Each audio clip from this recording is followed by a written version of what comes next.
வணக்கம் நண்பர்களே, நான் ஈஸ்வரன் பேசுகிறேன். இப்போ இந்தியாவில் ஹாட் டாபிக் எதுன்னு கேட்டிங்கன்னா ஸ்ட்ரே டாக் மெனேஸ், தெருநாய்கள்னால் வரக்கூடிய தொந்தரவு தான். அதாவது இந்தியாவில் சுப்ரீம் கோர்ட் ரீசெண்டாக ஒரு ஆர்டர் போட்டுச்சு. அதாவது 8 வாரத்துக்குள்ளே டெல்லியில் இருக்கிற எல்லா ஸ்ட்ரே டாகையும் பிடிச்சி ஒரு ஷெல்டரில் போடணும் அப்படின்னு சொல்லியிருக்கு 8 வீக்ஸுக்குள்ளே. இது ஒரு பெரிய கொந்தளிப்பை ஏற்படுத்தியிருக்கு. அதாவது இந்த அனிமல் லவர்ஸ்ன்னு சொல்கிறோம் இல்லையா, இந்த அனிமல் லவர்ஸு அவங்க மத்தியில் ஒரு கொந்தளிப்பை ஏற்படுத்தியிருக்கு. அதே நேரம் இந்த பீட்டான்னு ஒரு அமைப்பு இருக்குது, அப்புறம் எஸ்பிசிஏ, அப்புறம் மேனகா காந்தி, ராகுல் காந்தி கூட பிக்சரில் வந்திருக்காரு. ஸோ இவங்கெல்லாம் சேர்ந்து இந்த மாதிரி பண்ணக்கூடாது அப்படின்னு. அதாவது இதுக்கு என்ன காரணம்னு கேட்டிங்கன்னா, சுப்ரீம் கோர்ட் இவ்வளவு கடுமையாக நடந்ததுக்கு அதாவது நிறைய அந்த டாக் பைட்ஸ் நிறையா ஏற்பட்டிருக்கு. தெருநாய்கள் நிறைய பேரை கடிச்சிருக்கு. குறிப்பாக குழந்தைகள், சிறுவர், சிறுமிகளை கடிச்சிருக்கு. அதில் ரேபீஸ் ஒரு சிறுமி இறந்தே போயிட்டாங்க. அதுதான் ட்ரிகர் சுப்ரீம் கோர்ட்டுக்கு. அதனால தான் அவங்க அதை பார்த்துட்டு சுவோ மோட்டோ நோட்டீஸ்னு, அதாவது யாருமே கேஸ் போடலை, சுப்ரீம் கோர்ட்டே இதை தானாக இதை வழக்கு மாதிரி எடுத்துன்னு அவங்க இந்த மாதிரி ஆர்டர் போட்டிருக்காங்க. ஸோ இதில் நிறையா விஷயங்கள் இருக்குது, அம்சங்கள் இருக்குது. நம்ம சிலதெல்லாம் பார்க்கலாம். அதாவது முதல்து இப்போ சுப்ரீம் கோர்ட்டுங்கிறது எதுக்குன்னு கேட்டிங்கன்னா, ஒரு நீதி, நேர்மை, நியாயம் வழங்குறதுக்கு தான். அதாவது 4 pillars ஆஃப் டெமோக்ரஸின்னு சொல்லுவோம். ஒன்று எக்ஸிக்யூட்டிவ், ஒன்று ஜுடிஷியரி, ஒன்று பியூரோக்ரஸி, ஒன்று 4th எஸ்டேட், அதாவது மீடியா. ஸோ 4க்கும் தனி ரோல்ஸ் உண்டு. இப்போ ஒருத்தருடைய டொமைன்லேருந்து இன்னொருத்தர் உள்ளே நுழைஞ்சாருன்னா அது கொஞ்சம் ஒரு மாதிரி சரியாக இருக்காது. ஸோ இப்போ கோர்ட்ஸுக்கு என்ன ஒரு எதிர்பார்ப்புனா, நம்மக்கிட்டேருந்து அவங்க ஜஸ்டிஸ் கொடுக்கணும். யாருக்காவது ஒரு அநீதி இழைக்கப்பட்டால் அதுக்கு நியாயத்தை அவங்க எஸ்டாப்ளிஷ் பண்ணணும். எந்த சட்டப்படி இவருக்கு வயலேஷன் நடந்திருக்கு அப்படின்னு சொல்லிட்டு, ஏதோ சொத்து தகராறோ இல்லை ஏதாவது தகராறு ப்ரமோஷனில் இதில் அந்த மாதிரி இருந்துச்சுன்னா, கோர்ட் கான்ஸ்டியூஷன் படி இது, அப்புறம் சிவில் லா படி இது, இந்த கிரிமினல் லா படி இது அப்படின்னு சொல்லிட்டு அவங்க ஜட்ஜ்மெண்ட் கொடுக்கணும். இப்போது இந்த நாய் விஷயத்தில் அவங்க உள்ளார கொஞ்சம் வியப்பாக தான் இருக்குது. இது பியூர்லி அட்மினிஸ்ட்ரேட்டிவ் மேட்டர். அது முனிசிபாலிட்டியோ இல்லை கார்பரேஷனோ அவங்க பண்ண வேண்டிய ஒரு பணி தான் இது. இதுக்கு கோர்ட் எப்படி உள்ளார நமக்கு தெரியல. அதே நேரம் அவங்க 8 வீக்ஸுக்குள்ளே எல்லா டாக்ஸையும் பிடிச்சின்னு போய் அங்கே இதில் வைக்கணும்னு சொல்லியிருக்காங்க, ஷெல்டரில். இது ப்ராக்டிக்கலாக நடக்குமாங்கிறதும் நிறைய பேர் கேள்வி கேட்குறாங்க. ஏன்னா டெல்லியில் பார்த்தீங்கன்னா லட்சக்கணக்கான தெருநாய்கள் இருக்கின்ற, ஒரு 5 லட்சம் 6 லட்சம் கூட இருக்குன்னு சொல்கிறாங்க. ஸோ அவ்வளவு நாய்களையும் அவங்க எப்படி பிடிக்க போகிறாங்க? பிடிச்சி ஷெல்டரே கிடையாது இப்போதைக்கு. அதுக்கான லேண்டும் அவங்க இன்னும் தயார் பண்ணல. இப்போ தான் ஒரே ஒரு ஷெல்டருக்கு அவங்க லேண்டு தயார் பண்ணியிருக்காங்க. அது மாதிரி நிறைய ஒரு ஷெல்டரில் 5000 டாக் தான் வைக்க முடியும். அது மாதிரி நூற்றுக்கணக்கான ஷெல்டர்ஸ் தேவைப்படும்.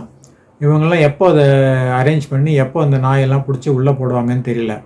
அதே நேரம் சுப்ரீம் கோர்ட்டும் என்ன சொல்லியிருக்குன்னா, இந்த நாய்களுக்கு நீங்கள் ஷெல்டரில் போட்டு உணவு அளிக்கணும், தண்ணி அளிக்கணும், மருத்துவ வசதி, வெட்டரினரி டாக்டர்ஸ் எல்லாம் இருக்கணும், மருத்துவ வசதி கொடுக்கணும், அப்புறம் அதுக்கு வேக்சினேஷன் போடணும், அதுக்கு இந்த ஸ்டெரிலைசேஷன் சொல்லுவோம் இல்லையா, அதாவது குடும்ப கட்டுப்பாடு மாதிரி அதெல்லாம் பண்ணணும் அப்படின்னு சொல்லியிருக்கு.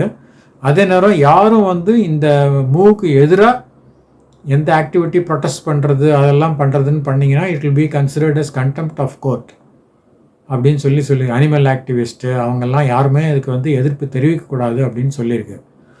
அதே நேரம் பார்த்தீங்கன்னா நிறைய எதிர்ப்பு வந்திருக்குதுக்கு. எல்லாரும் எதிர்ப்பு தெரிவிச்சிருக்காங்க, இது போராட்டம் நடத்தியிருக்காங்க, கோஷம் போட்டிருக்காங்க, எல்லாம் பண்ணியிருக்காங்க. ஸோ உடனே சுப்ரீம் கோர்ட் என்ன பண்ணியிருக்கு, இதை நாங்கள் பரிசீலனை பண்ணுறோம் அப்படின்னு வேறு சொல்லிடுச்சு. ஸோ முதல்ல அவ்வளோ ஸ்ட்ராங்காக சொன்னவங்க, அதாவது உங்களுக்கு அவ்வளோ ஸ்ட்ராங்காக சொல்ல வேண்டிய ரீசன் இருந்திருக்கு. அப்படி இருக்கும்போது சரி மறுபரிசீலனை பண்ணுறோன்னு சொல்கிறதுக்கு எப்படி என்ன லாஜிக்குன்னு தெரியல நமக்கு. அதாவது you are caving in to the protest அப்படிங்கிற மாதிரி தான் தெரியுது இது. அகில இந்திய அளவில் பார்த்தீங்கன்னா கிட்டத்தட்ட 6 கோடி தெருநாய்கள் இருக்கான் அப்படின்னு கணக்கெடுப்பு சொல்லியிருக்காங்க. அப்புறம் நாய்க்கடின்னு பார்த்தீங்கன்னா 37 லட்சம் நாய்க்கடி ஆல் இண்டியா லெவலில் இருந்திருக்கான். அப்புறம் இந்த உலக நிறுவனங்கள் என்ன சொல்லியிருக்குன்னா, இந்த ரேபீஸ் டெத்து இந்தியாவில் தான் மேக்ஸிமம், அதாவது உலகத்தில் இருக்கிற ரேபீஸ் டெத்தில் 36% இந்தியாவில் தான் நிகழுது அப்படின்னு சொல்லியிருக்கு. இதெல்லாமே வந்து ரொம்ப ஒரு அச்சம் தரக்கூடியதாக இருக்குது. அதாவது தெருவில் இருக்கிற நாய்கள் நம்ம நினைக்கிறோம், அது வந்து ஒன்றொன்றும் என்ன பண்ணுதுன்னா, எஸ்பெஷலி கொஞ்சம் ஒரு ஒரு ஈவினிங் 6 அந்த மாதிரி கொஞ்சம் ஒரு இருட்டு வர ஆரம்பித்தோடனே பார்த்தீங்கன்னா, யாராவது நடந்து போனாங்கன்னா துரத்துது. அது துரத்தி அவங்கள கடிச்சிடுது. சம்டைம்ஸு இப்போ 4-5 டாகாக சேர்ந்து போச்சுன்னா அந்த ஒரு ஆளால் ஒன்றும் பண்ண முடியாது. அதனால் அவர் கீழே விழுந்துருவார். அதை கடித்து கொதறி சதையை பிடுங்கி எல்லாம் பண்ணிடும். இதெல்லாம் ரொம்ப ஒரு கேட்குறதுக்கே நமக்கு வந்து ரொம்ப ஒரு அச்சமாக இருக்குது. இந்த மாதிரி சில நிகழ்வுகளும் நடந்திருக்கு. ஒரு சிறுவன் வந்து 6-7 நாய்க்கிட்ட மாட்டிக்கிட்டான். அது எப்படி கொதறி எடுக்குது பாருங்கள். அப்படியே இழுத்துட்டு போகுது அவ்வளோ வெயிட்டை. அவனால் ஒன்றும் பண்ண முடியல. இதில் வந்து ஒருத்தர் நடந்து வர்றாரு. ஒருத்தர் வந்து தன்னுடைய பெண்ணை வந்து கூப்பிட்டு வர்றாரு, சிறுமி. ஒரு நாய் ஓடி வந்து இந்த சிறுமியை அட்டாக் பண்ணுது.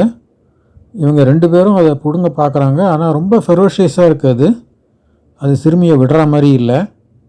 இன்னொருத்தர் ஓடி வர்றாரு. மொத்தம் 4 பேர் சேர்ந்து பிடுங்க பார்க்குறாங்க. அப்போ கூட நாய் வந்து அந்த கவ்வின இதை விடவே இல்லை.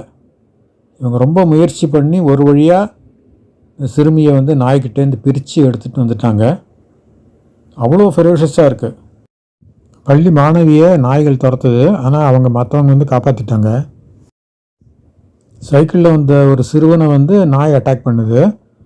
அவனை கீழே தள்ளி விட்டு அவன் முகத்துலலாம் கடித்து கொதறி அவனை கீழே தள்ளி அவன் மேலே உக்காந்து கடிக்குது.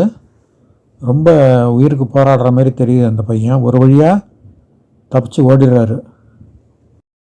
வயதான மூதாட்டி வந்து நாய்கிட்ட மாட்டிக்கிறாங்க.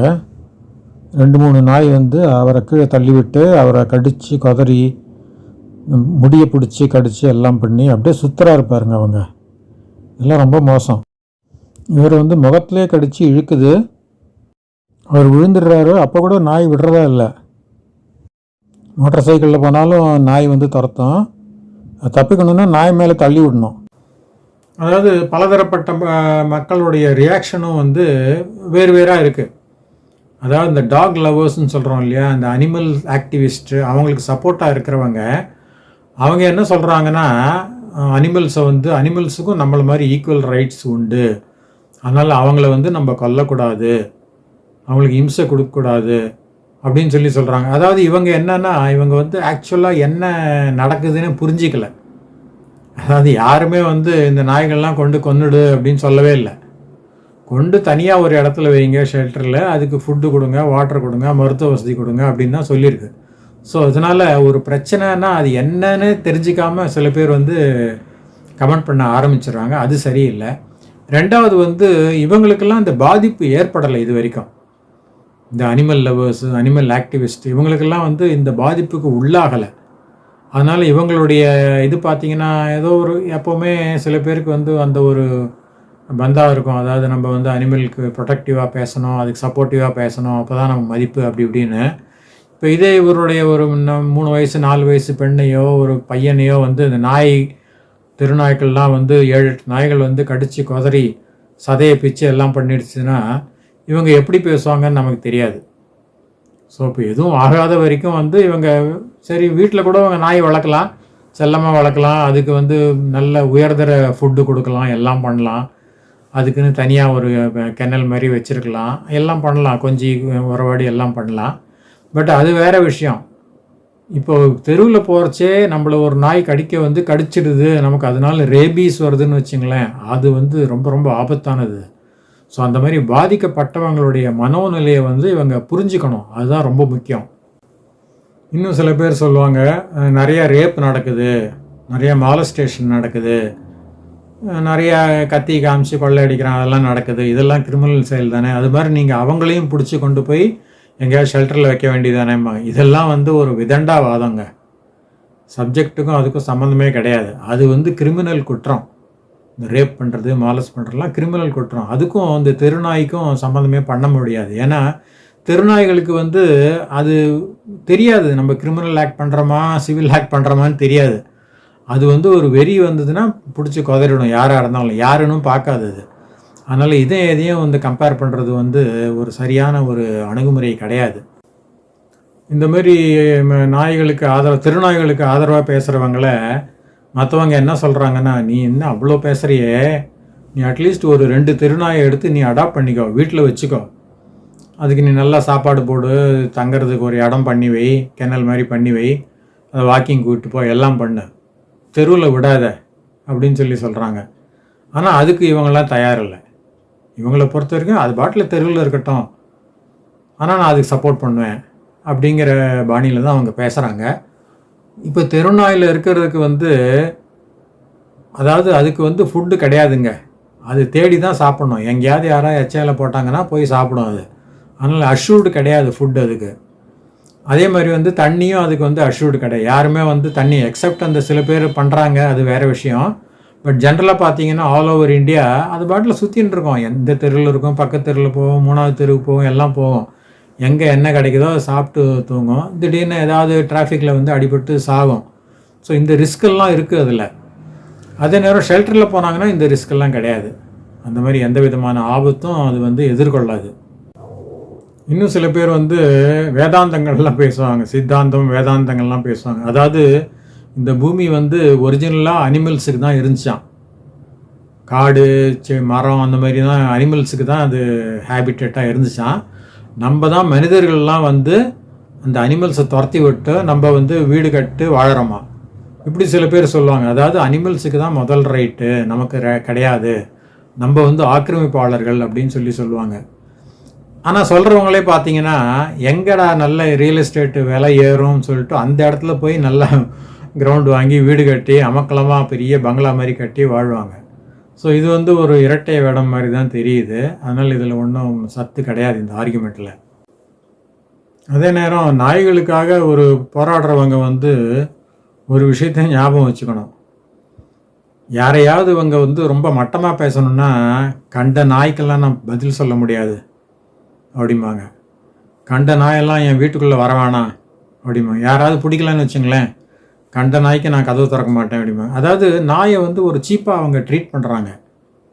ஸோ அதே நேரம் தெருநாய்களுக்கு ஏதாவது நம்ம மறுவாழ்வு திட்டம் அனௌன்ஸ் பண்ணால் அதுக்கு எதிர்த்து அவங்க குரல் கொடுக்குறாங்க. இது ஒரு இரட்டை நிலைப்பாடாக தான் தெரியுது. ஸோ இந்த பிரச்சனையை சப்ஜெக்டிவாக பார்க்காம ஆப்ஜெக்டிவாக பார்க்கணும். அதாவது இந்த எஸ்டாப்ளிஷ்மெண்ட்டை எதிர்க்கணும், ஏன்னா அவங்க இந்த மாதிரி ரூல் போட்டாங்க, அது எதிர்க்கணும் அப்படிங்கிற ஒரே எண்ணத்தில் பார்க்காம 2 சைடும் வே பண்ணணும். அதாவது காலம் மாற மாற காட்சிகளும் மாறலாம். ஒரு காலத்தில் ஒரு 30 வருஷம் 40 வருஷம் முன்னால் அப்பவும் திருநாய்கள் இருந்திருக்கு, அது பாட்டில் ஓடிட்டுருக்கோம், திரிஞ்சிட்ருக்கோம், ஒன்றும் யாருக்கும் பிரச்சனை வராது. ஆனால் இப்போ இருக்கிற திருநாய்கள் அப்படி இல்லை. அது துரத்தி எல்லாரையும் கடிக்குது, ரேபீஸ் வர்ற மாதிரி பண்ணுது, அந்த மாதிரிலாம் இருக்குது. அதனால் மற்ற அனிமல்ஸை கூட, ஆடுங்களை கூட அது கடிக்குது, அந்த மாதிரி பண்ணுது. ஸோ இதெல்லாம் நம்ம கொஞ்சம் ரியலைஸ் பண்ணணும். பண்ணிவிட்டு இதுக்கு ஏதாவது சொல்யூஷன் வேணும் அப்படின்னு சொல்லிட்டு நம்ம ரியலைஸ் பண்ணணும். ஸோ ஒன்லி சொல்யூஷன்னா இவங்களை இந்த தெருநாய்க்களை ஒரு நல்ல இடத்துல ஒரு ஷெல்டர் மாதிரி அமைச்சு அங்கே அதுக்கு வேண்டிய உணவு, மருத்துவ வசதி அதெல்லாம் பண்ணணும். அது அந்த பர்த் கண்ட்ரோல்லாம் கூட பண்ணிடணும். ஏன்னா அப்போ தான் அது பெருகாமல் இருக்கும், இனப்பெருக்கம் பண்ணாமல் இருக்கும். அதே நேரம் அதுக்கு வேக்சினேஷன்லாம் போட்டால் எந்த விதமான கிருமிகளும் ஸ்ப்ரெட் ஆகாமல் இருக்கும். இதெல்லாம் ரியலைஸ் பண்ணி ஒரு ஓவராலாக ஒரு அப்ரோச் பண்ணால் தான் எல்லாருக்குமே நல்லது. அதை விட்டுட்டு சும்மா அவன் நாய்களுக்கும் நம்மளை மாதிரி உரிமை இருக்குது, ஆய்வு அக்கோய் அப்படின்னு சொல்கிறது எந்த விதத்துலேயும் பயன் தராது.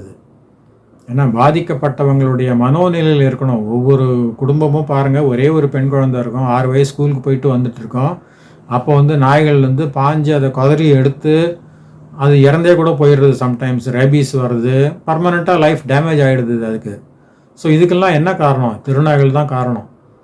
அதனால் அதுக்கு என்ன ஒரு ப்ரிவென்டிவாக எடுக்க முடியுங்கிறத அதுதான் சுப்ரீம் கோர்ட் சொல்லியிருக்கு. இப்போது அஃப்கோர்ஸ் அதில் ப்ராக்டிக்கல் டிஃபிகல்ட்டிஸ் எல்லாம் இருக்குது. அவ்வளோ எண்ணிக்கையில் இருக்கிற நாய்களை நீங்கள் எத்தனை ஷெல்டர் கட்ட போகிறீங்க, அது எவ்வளோ நாள் ஆகும்? 8 வீக்ஸ் தான் டைம் கொடுத்துருக்கு, அதுக்குள்ளே பண்ண முடியுமா அப்படிங்கிறதும் ஒரு சந்தேகம். இதெல்லாம் ஒரு அட்மினிஸ்ட்ரேட்டிவ் விஷயங்கள் தான். அதுக்கு ஏதாவது தீர்வு காணணும், உட்காந்து பேசி தான் தீர்வு காணணும். அதனால் ஒரேடியாக நீங்கள் பண்ணாதீங்க, தெருவிலேயே இருக்கட்டும் அப்படின்னு சொல்கிறது ரொம்ப தவறு. ஏன்னா தெருவிலேயே இருந்தாக்க இந்த ஆபத்து தொடரும். அது நீங்கள் அந்த ஆபத்தை ஏற்றுக்கொள்கிறதுக்கு தயாராக இருக்கீங்களாங்கிறது தான் கேள்வி. ஸோ நம்ம மீண்டும் இன்னொரு வீடியோவில் சந்திக்கலாம். நன்றி, வணக்கம்.